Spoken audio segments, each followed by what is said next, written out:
Hello my dear students, so welcome back. I hope you all are fine. तो आज हम करेंगे class 8 की सोशल साइंस की वर्कशीट नंबर 20। डेट है हमारी 29। ठीक है बच्चों, विद्यार्थी के नाम में आपका नाम आ जाएगा, कक्षा अध्यापक में आपकी टीचर का।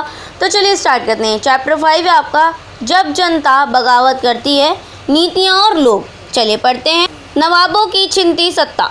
18वीं सदी के माध्यम से ही राजाओं और नवाबों की ताकत छिनने लगी थी। बहुत सारे राज दरबारों में रेजिडेंट तैनात कर दिए थे।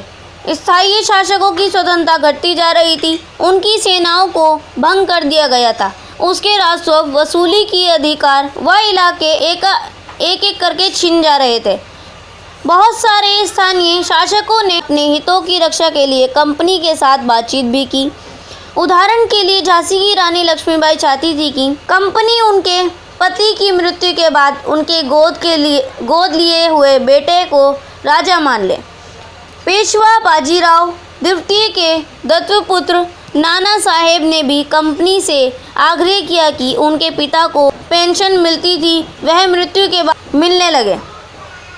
अपनी श्रेष्ठता और सैनिक ताकत के नशे में चूर कंपनी ने इन निवेशों को ठुकरा दिया। 1801 में अदब पर एक सहायक संधि थोपी गई और 1856 में अंग्रेज़ों ने अदब को अपने कब्जे में ले लिया। गवर्नर जनरल लाहौरजी ने ऐलान कर दिया कि रियासत का शासन ठीक से नहीं चलाया जा रहा है, इसलिए शासन को दुरुस्त करने की ने मुगलों के शासन को ख़त्म करने की भी पूरी योजना बना ली थी। कंपनी द्वारा जारी किए गए सिक्कों से मुल्क बादशाह का नाम हटा दिया गया। 1849 में गवर्नर जनरल लाहौरजी ने ऐलान किया कि बहादुर शाह जफर की मृत्यु के बाद बादशाह के परिवार को लाल किले से निकालकर उसे दिल्ली में कहीं बसाया जाएगा। 1856 में गवर्नर जनरल कैनिंग ने फैसला किया कि बहादुर शाह जफर आखिरी मुग़ल शासक होंगे। उनकी मृत्यु के बाद उनके किसी भी वंश को बादशाह नहीं बनाया जाएगा, उन्हें केवल राजकुमार के रूप में मान्यता दी जाएगी। किसानों और सहपाठी। किसान की तरह काम करने वाले भारतीय सहपाठियों के अंतस्रोत की अपनी वजह थी। कई नए नियम उनकी धार्मिक भावनाओं और आस्थाओं को ठेस पहुंचा रहे थे। उस जमाने में बहुत सारे लोग समुद्र पार नहीं जाना चाहते थे। उन्हें लगता था कि समुद्र यात्रा से उनका धर्म और जाति भ्रष्ट हो जाएगा। जब 1824 में सहपाठियों को कंपनी की ओर से लड़ने के लिए समुद्र के रास्ते बर्मा जाने का आदेश मिला तो उन्होंने यह हुक्म को मानने से इनकार कर दिया। उन्हें ज़मीन के रास्ते से जाने की एतराज़ नहीं था। सरकार का हुक्म ना मानने के कारण उन्हें सख्त सज़ा दी गई। सहपाठी गांवों के हालात से भी परेशान थे। बहुत सारे सिपाही खुद किसान थे, वह अपने परिवार गांव में छोड़कर आए थे। लिहाजा किसानों का गुस्सा जल्दी ही सहपाठियों में भी फैल गया। सुधारों पर प्रतिक्रिया कंपनी ने खुलकर काम करने और यहाँ तक कि ज़मीन व संपत्ति जुटाने की भी छूट दे दी। नेक्स्ट लिखा आपका, सत्ता प्रथा को रोकने के लिए विधवा विवाह को बढ़ावा देने के लिए कानून बनाए गए। अंग्रेजी भाषा की शिक्षा को जमकर प्रोत्साहन दिया गया। 1850 में एक नया कानून बनाया गया कि अगर कोई भारतीय व्यक्ति ईसाई धर्म अपनाता है, इन सभी कदमों से भारतीय के बड़े वर्ग अपनाता है तो भी पुरखों की संपत्ति पर उसका अधिकार पहले जैसा ही रहेगा।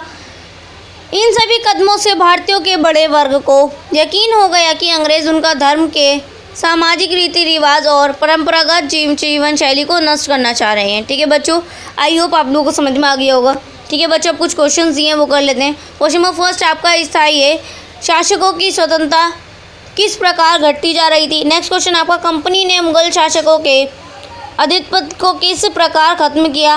थर्ड क्वेश्चन आपका, कंपनी ने शासक काल में सैनिक और किसान को क्यों असंतुष्ट थे। फोर्थ क्वेश्चन आपका, भारतीय को ऐसा क्यों लगने लगा कि अंग्रेज उनके परंपरागत जीवन शैली को नष्ट करना चाह रहे हैं, स्पष्ट कीजिए। तो बच्चों, जैसे कि आपका फर्स्ट क्वेश्चन था, स्थायी शासकों की स्वतंत्रता किस प्रकार घटती जा रही थी, तो आप इसका आंसर लिखेंगे दरबारों में रेजिडेंट तैनात करने के कारण स्थायी शासकों की स्वतंत्रता कम हो रही थी, उनके राजस्व अधिकार भी छीने जा रहे थे, सैनिकों को भी भंग कर दिया गया था। ठीक है, क्वेश्चन नंबर सेकंड आपका, कंपनी ने मुगल शासकों के आधिपत्य को किस प्रकार खत्म किया? तो आप इसका लिखेंगे, कंपनी ने मुगल शासकों की आधिपत्य को समाप्त करने के लिए फर्स्ट ऑप्शन लिखेंगे आप, सिक्कों से मुगल बादशाहों के नाम हटा दिए। सेकंड आपका यह तय किया गया कि बहादुर शाह जफर की मृत्यु के बाद उनके परिवार को लाल किले से बेदखल कर दिया जाएगा और कहीं और उन्हें मतलब कि भेज दिया जाएगा, बसा दिया जाएगा।